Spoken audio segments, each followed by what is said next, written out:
YouTube channel പുതിയൊരു വീഡിയോയിലേക്ക് എല്ലാവർക്കും സ്വാഗതം. അപ്പോൾ ഇന്നത്തെ വീഡിയോ വന്നിട്ട് എന്താണെന്നുള്ള മനസ്സിലായില്ലേ? ഹോസ്പിറ്റൽ ബാഗാണ്. ഹോസ്പിറ്റൽ ബാഗ് എന്ന് പറയുമ്പോൾ ഞാൻ എൻ്റെ ഡെലിവറി ടൈമിൽ ഫോർ ബേബിക്ക് വേണ്ടിയിട്ട് എന്തൊക്കെയായിരുന്നു കയ്യിൽ കരുതിയത് എന്നുള്ളതാണ്. സത്യം പറഞ്ഞാൽ ഞാൻ ബേബിക്ക് വേണ്ടി ഒരുപാട് സാധനങ്ങൾ കയ്യിൽ കരുതിയിട്ടുണ്ടായിരുന്നു. പക്ഷേ അത് ഫുള്ളായിട്ട് ഞാൻ പറയണില്ല. അത്യാവശ്യമുള്ള സാധനങ്ങൾ മാത്രമാണ് ഞാൻ പറയണത്. കാരണം എന്താണെന്ന് വെച്ചാൽ നമുക്കിപ്പോൾ ഒരു അനുഭവം ഉണ്ടല്ലോ, നമ്മൾ പോയി എന്തൊക്കെ സാധനങ്ങൾ നമുക്ക് ആവശ്യം വന്നു എന്നുള്ളത് നമുക്കറിയാമല്ലോ.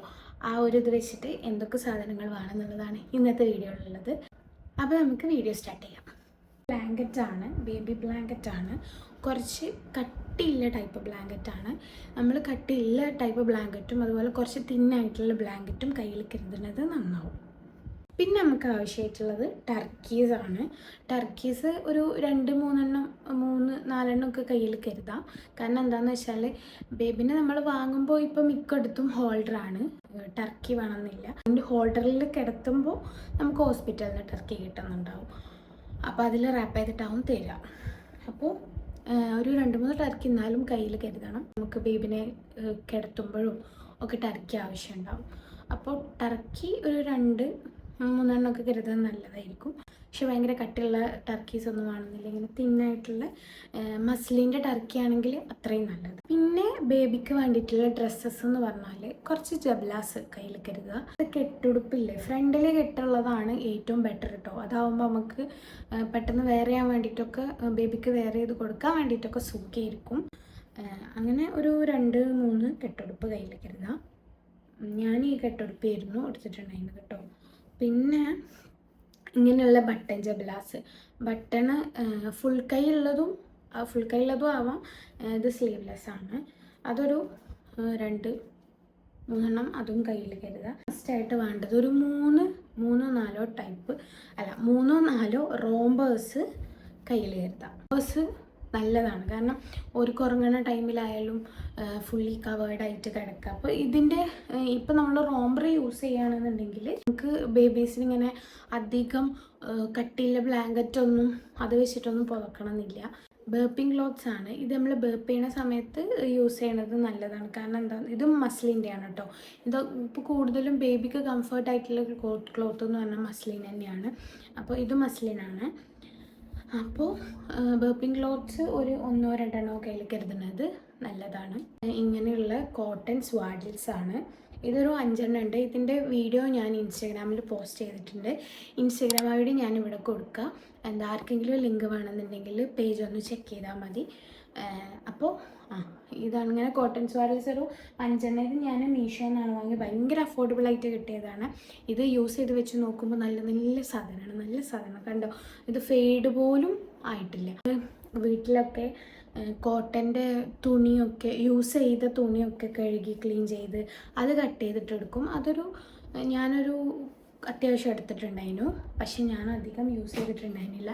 ഞാൻ പാമ്പീസ് തന്നെയായിരുന്നു യൂസ് ചെയ്തിട്ടുണ്ടായിരുന്നു. പിന്നെ പകൽ സമയത്ത് ഇങ്ങനെ ക്ലോത്ത് യൂസ് ചെയ്തിട്ടുണ്ടായിരുന്നു. പിന്നെ ഇത് മിറ്റൻസ് ആണ്. മിറ്റൻസ് ഉണ്ട്, ബൂട്ടീസിൻ്റെ ക്യാപ്പ് ഉണ്ട്. സത്യം പറഞ്ഞാൽ ഇതിൻ്റെ ആവശ്യമില്ല. ഇപ്പം ഞാൻ പറഞ്ഞല്ലോ, റോംബർ ഫുള്ളി കവേർഡ് ആയിട്ടുള്ളത്, ഹാൻഡും അതുപോലെ ലെഗൊക്കെ കവേർഡ് ആയിട്ടുള്ള റോംബേഴ്സ് എടുക്കുകയാണെന്നുണ്ടെങ്കിൽ ഇതിൻ്റെ ആവശ്യമില്ല. ബേബീസിൻ്റെ നെയിൽ തട്ടുമെന്ന് വിചാരിച്ചിട്ടാണ് പലരും മിറ്റൻ ഇടണമെന്ന് തോന്നുന്നു. ഞാനതുകൊണ്ടാണ് ഇട്ടിട്ടുണ്ടായിരുന്നത്. സത്യം പറഞ്ഞാൽ ഇതിൻ്റെ ആവശ്യമില്ല, ക്യാപ്പിൻ്റെ ആവശ്യമില്ല, മിറ്റൻ്റെ ആവശ്യമില്ല, ബൂട്ടീസിൻ്റെ ആവശ്യമില്ല. എനിക്ക് ആവശ്യം വന്നിട്ടില്ല. ഞാൻ ആകെ ഒരു തവണ എങ്ങാനും ഇട്ട് കൊടുത്തിട്ടുള്ളൂ. പിന്നെ വീട്ടിൽ വന്ന സമയത്ത് ഇട്ട് കൊടുത്തിട്ടുണ്ടായിരുന്നു. നമ്മൾ ഈ ജബ്ലാസൊക്കെ ഇടുന്ന സമയത്ത് കൈയൊക്കെ തണുപ്പല്ലേ, അപ്പോൾ കൈയും കാലൊക്കെ കവർ ചെയ്യാൻ വേണ്ടിയിട്ട് ഈ മിറ്റണും ബൂട്ടീസും ക്യാപ്പൊക്കെ ഒരു 1-2 സെറ്റൊക്കെ വാങ്ങിയാൽ മതി. ഒരുപാട് വാങ്ങേണ്ട ആവശ്യമില്ല. പിന്നെ നമുക്ക് വേണ്ടത് എന്താണെന്ന് വെച്ചാൽ, ഡിസ്ചാർജ് ചെയ്യുന്ന സമയത്ത്, വീട്ടിലേക്ക് പോകുന്ന സമയത്ത് ബേബിക്ക് ഇടാൻ വേണ്ടിയിട്ടൊരു ഡ്രസ്സ്. ഇത്ര മാത്രം കരുതിയാൽ മതി. നമ്മുടെ ബാഗിൽ എന്തൊക്കെയാണെന്ന് നോക്കാം. ഇതൊരു കർച്ചീഫാണ്. ഇത് പിന്നെ അതുപോലെ ഈ ഡ്രൈ ഷീറ്റ്, നോർമൽ ഷീറ്റ്, പിന്നെ സെബാമെഡിൻ്റെ ലോഷനാണ്. ലോഷൻ മാത്രം മതി. നമ്മൾ ബേബിനെ കുളിപ്പിക്കണമൊന്നുമില്ല.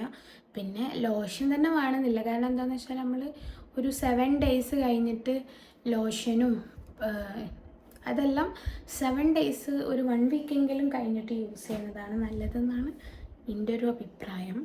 നിങ്ങൾക്ക് എങ്ങനെ വേണമെങ്കിലും സ്വീകരിക്കാം. പാമ്പീസാണ്. ഇപ്പോൾ ക്ലോത്ത് ഡയപ്പേഴ്സ് ഉണ്ട്, അത് യൂസ് ചെയ്യണവർക്ക് അത് യൂസ് ചെയ്യാം. ഞാൻ പാമ്പേഴ്സ് പകൽ സമയത്ത് കോട്ടൻ്റെ ക്ലോത്തും പിന്നെ നൈറ്റിലേക്ക് കിടക്കാൻ സമയത്ത് പാമ്പേഴ്സുമാണ് യൂസ് ചെയ്തിരുന്നത്. പാമ്പേഴ്സ് യൂസ് ചെയ്യുമ്പോൾ അതിൻ്റേതായ രീതിയിൽ യൂസ് ചെയ്താൽ വലിയ പ്രശ്നങ്ങളൊന്നും ഉണ്ടാവില്ല. അപ്പോൾ പാമ്പേഴ്സ് ഇടുമ്പോൾ നമുക്ക് ഇങ്ങനത്തെ റാഷസ് ഫ്രീ ക്രീംസ് ഉണ്ട്, അത് യൂസ് ചെയ്യുന്നത് നല്ലതാണ്. അത് ഒന്ന് ജെൻറ്റിലായിട്ട് അപ്ലൈ ചെയ്ത് കഴിഞ്ഞിട്ട് നമ്മൾ പാമ്പേഴ്സ് ഇട്ട് കൊടുത്താൽ ഒന്നും കൂടെ പ്രൊട്ടക്ഷൻ ബേബിക്ക് കിട്ടും. ഇഷ്യൂ ആണ്. ഇതിൻ്റെ റേറ്റ് വരുന്നത് 225 ആണ്. ഇത് 4 എണ്ണം കോംബോ പാക്കായിട്ട് നമുക്ക് 500 സംതിങ്ങിന് എത്ര കിട്ടിയിട്ടുണ്ടായിരുന്നു. ഇപ്പോൾ ഇതിൻ്റെ ലിങ്ക് വേണമെന്നുണ്ടെങ്കിൽ കമൻറ്റിൽ പറഞ്ഞാൽ ഞാൻ ഇതിൻ്റെ ലിങ്ക് തരുന്നേൽക്കും. ഒരു കോംബോ, ഒരു നെയിൽ കട്ടറും, ഇത്ര മാത്രം മതി. മസ്റ്റായിട്ട് നമുക്ക് വേണ്ട ഒരു സാധനമുണ്ട്, ഫീഡിങ് പില്ലോ. ഫീഡിങ് പില്ലോ നിർബന്ധമാണ്. എനിക്ക് നല്ല യൂസ്ഫുൾ ആയിട്ടുള്ള ഒരു സാധനമാണ് ഫീഡിങ് പില്ലോ. ഇപ്പോൾ ബേബീസിന് നമുക്ക് കിടന്ന് ഫീഡ് ചെയ്യാൻ ന്യൂ ബോൺ ബേബീസ് ആയതുകൊണ്ട് നമുക്ക് പറ്റൂല എന്നല്ല, നമുക്ക് ബേബി കഴിഞ്ഞാലും ബേബീസിന് പെട്ടെന്ന് ചോക്കിങ് വരാനുള്ള ചാൻസസ് ഒക്കെ ഉണ്ട്. അതുകൊണ്ട് തന്നെ കിടന്നിട്ട് ഫീഡ് ചെയ്യുന്നതിനെക്കാട്ടിലും നല്ലത് ഇരുന്നിട്ട് ഫീഡ് ചെയ്യുന്നതാണ്, അതാണ് ബെറ്റർ. അപ്പോൾ അതിന് വേണ്ടിയിട്ട് നമുക്ക് ഫീഡിങ് പില്ലോ ഭയങ്കര യൂസ്ഫുള്ളാണ്. നമുക്ക് നമ്മുടെ ബോഡിക്കായാലും എന്തിനായാലും ഫീഡിങ് പില്ലോ സെറ്റാണ്. അപ്പോൾ ഫീഡിങ് പില്ലോ മസ്റ്റൊരു സംഗതിയാണ്. ഫീഡിങ് പില്ലോ കയ്യിൽ കരുതുന്നത് നല്ലതാണ്. ഇല്ലാന്നുണ്ടെങ്കിൽ നമുക്ക് പില്ലോ യൂസ് ചെയ്യാം, പക്ഷെ ഫീഡിങ് പില്ലോ ആവുമ്പോൾ കുറച്ചും കൂടെ കംഫർട്ടാണ്. ഇത്രയൊക്കെയാണ് നമുക്ക് ഹോസ്പിറ്റൽ ബാഗിൽ വേണ്ടത് ഫോർ ബേബി. അപ്പോൾ ഇത്രയൊക്കെയാണ് ശരിക്കും നമ്മൾ ഹോസ്പിറ്റൽ ബാഗ് ഫോർ ബേബിക്ക് വേണ്ടിയിട്ട് ഇത്ര സാധനങ്ങൾ മാത്രം മതി. കുറേ സാധനങ്ങളും കൊണ്ട് നമ്മൾ ശരിക്കും ഹോസ്പിറ്റലിൽ പോകേണ്ട ആവശ്യമില്ല. ഇതൊക്കെയാണ് മസ്റ്റായിട്ടുള്ള കുറച്ച് സാധനങ്ങൾ. ഞാൻ പറഞ്ഞില്ലേ മദേഴ്സിന് എന്തൊക്കെയാണ് ഹോസ്പിറ്റലിലേക്ക് വേണ്ടതെന്ന്, അത് ഞാനൊരു വേറൊരു ദിവസം വീഡിയോ ആയിട്ട് ചെയ്യണതായിരിക്കും. അപ്പോൾ ഇത്രയൊക്കെ തന്നെയുള്ളൂ വീഡിയോ. പിന്നെ ഈ ക്ലോത്ത് ഡയപ്പേഴ്സ് ഇപ്പോൾ നമ്മൾ പാമ്പേഴ്സ് യൂസ് ചെയ്യുന്നില്ല, ക്ലോത്ത് ഡയപ്പേഴ്സാണ് യൂസ് ചെയ്യണത്, അല്ലെങ്കിൽ അതാണ് നമ്മൾ പർച്ചേസ് ചെയ്തതെന്നുണ്ടെങ്കിൽ ഒരു 4-5 എണ്ണമൊക്കെ അത് വാങ്ങി വെക്കണം, നന്നാവും. അതുപോലെ നമുക്ക് ഹോസ്പിറ്റലിൽ തന്നെ വാഷ് ചെയ്യാൻ വേണ്ടിയിട്ട് ഈ ബേബിക്ക് യൂസ് ചെയ്യുന്ന ഡിറ്റർജൻറ്റൊക്കെ ഉണ്ട്. ഞാൻ പോപ്പീസിൻ്റെയാണ് യൂസ് ചെയ്യണത്. അപ്പോൾ അങ്ങനത്തെ ഡിറ്റർജൻറ്റും കാര്യങ്ങളും കൂടെ ബേബിക്ക് വേണ്ടിയിട്ട് നമുക്ക് ഹോസ്പിറ്റൽ ബാഗിൽ കരുതാം. അപ്പോൾ അത്രയ്ക്കുള്ള വീഡിയോ. അപ്പോൾ വീഡിയോ യൂസ്ഫുള്ളായി ഇഷ്ടപ്പെട്ടു എന്നൊക്കെ ഉണ്ടെങ്കിൽ വീഡിയോ ലൈക്ക് ചെയ്യാനും ഷെയർ ചെയ്യാനും സബ്സ്ക്രൈബ് ചെയ്യാനും ഒന്നും മറക്കരുത്. അപ്പോൾ ഓക്കെ.